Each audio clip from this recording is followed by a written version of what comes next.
When you look at the world today, you see leaders who talk loudly, who pound their fists, who try to show strength through threats, sanctions, and intimidation. But real strength, my friends, does not come from shouting. Real strength comes from standing tall when others expect you to kneel. That is what happened when pressure came from Washington and when expectations came from Moscow. The world thought India would bend. They thought India would choose silence. They thought India would compromise its sovereignty just to keep old friendships or to avoid new confrontations. But Jaishankar showed them something they were not ready for. He showed them the diplomacy of steel. Think about this. When America threatened tariffs and punishments, the idea was to scare India into submission, to make it retreat, to make it obey. That was the tactic, economic intimidation disguised as negotiation. But instead of retreating, Jaishankar turned that pressure into leverage. He spoke with clarity, with calmness, and with a kind of force that did not need to raise its voice. He told them India will not accept being treated as a second-class partner. He told them India's markets, India's resources, and India's choices are not tools for others' advantage.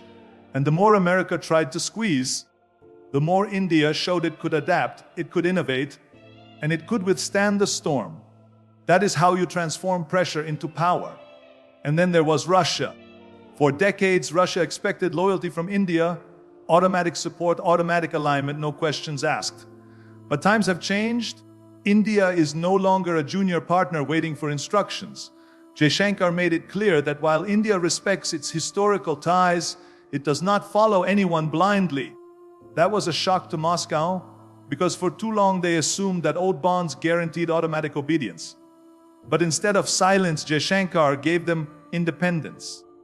Instead of deference, he gave them dignity. And when Russia tried to remind India of the past, he reminded Russia of the future. That is what shook them, because they realized that India is not locked in yesterday's alliances, but focused on tomorrow's possibilities. Now here is the important part. This is not just about one man standing up to two powers.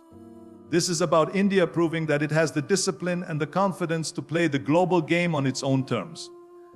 You see, most nations, when caught between two giants, choose submission. They bend one way or the other. They try to please one side just to avoid punishment from the other. But India, under Jaishankar's words and vision, has shown the opposite. It does not bend, it builds. It does not please, it positions. And in that positioning, it has created leverage that even the biggest powers cannot ignore. This diplomacy of steel is not loud, it is not flashy, it is not about making headlines. It is about substance. It is about sending a message without raising your fist. It is about holding the line when the pressure is unbearable and then using that very pressure to gain ground. Because here is the truth, every threat exposes weakness. When America threatens sanctions, it shows it has no better argument. When Russia insists on loyalty, it shows it fears losing influence. And Jaishankar turned those weaknesses into opportunities. He told America, if you cut us off, we will find new paths. He told Russia, if you push too hard, we will chart our own course. And suddenly, both sides realized that India was not the one under pressure. They were. That is the real shock. That is what makes this moment historic. The world is used to seeing India as cautious, careful, hesitant to offend. But what they saw in Jaishankar's words was something entirely different, unshakable resolve. And when resolve meets pressure, the result is transformation. Suddenly, America sees that it cannot bully India without losing influence. Russia sees that it cannot demand obedience without risking its own relevance. And both of them are forced to step back, forced to listen, forced to respect what they did not expect to respect. My friends, this is how a nation rises. Not by begging for favors, not by bowing to power, not by living in the shadow of others. A nation rises when it finds its voice and uses it with strength and with discipline. That is what Jaishankar has done. He has taken the weight of the world's pressure and turned it into the fire that forges steel. And now, the world sees that India is not just another player on the board, it is a force that cannot be moved. And that, my friends, is why both Trump and Russia are shocked.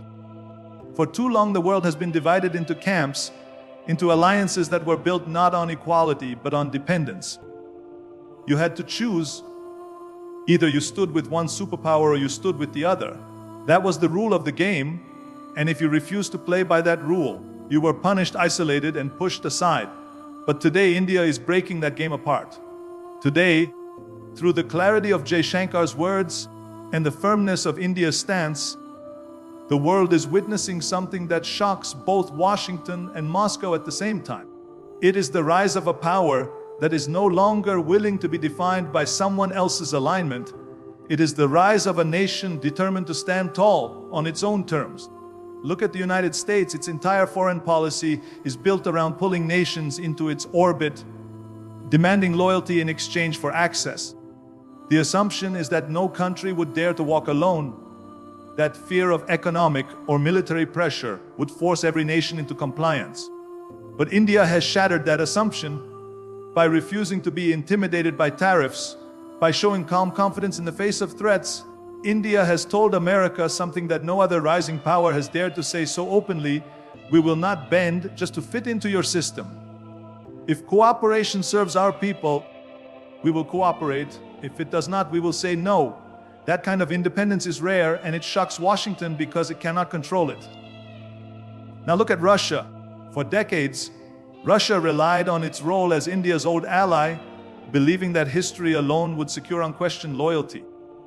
But India is no longer a country chained to the past. It does not forget its friendships, but it also does not mortgage its future to them.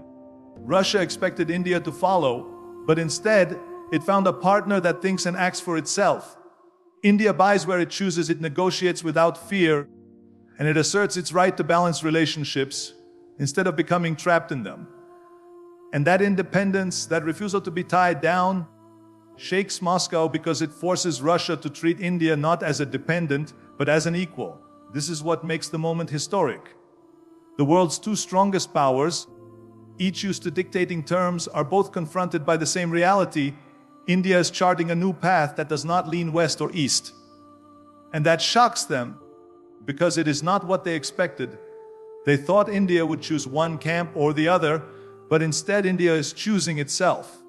It is carving out space in the global balance where its voice is not just one among many, but one that others must listen to.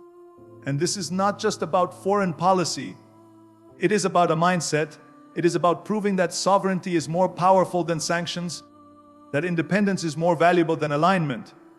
Too many nations compromise their dignity for short-term benefits, trading their long-term freedom for the comfort of protection. But India is showing the world that you can rise without surrender. You can trade without subservience. You can build partnerships without losing your voice. That is what shocks the world most of all, that India is not only surviving outside the shadow of superpowers, it is thriving. This rise beyond alignments also carries a deeper message. It says that the world cannot be shaped forever by the old rules, by the dominance of a few powers.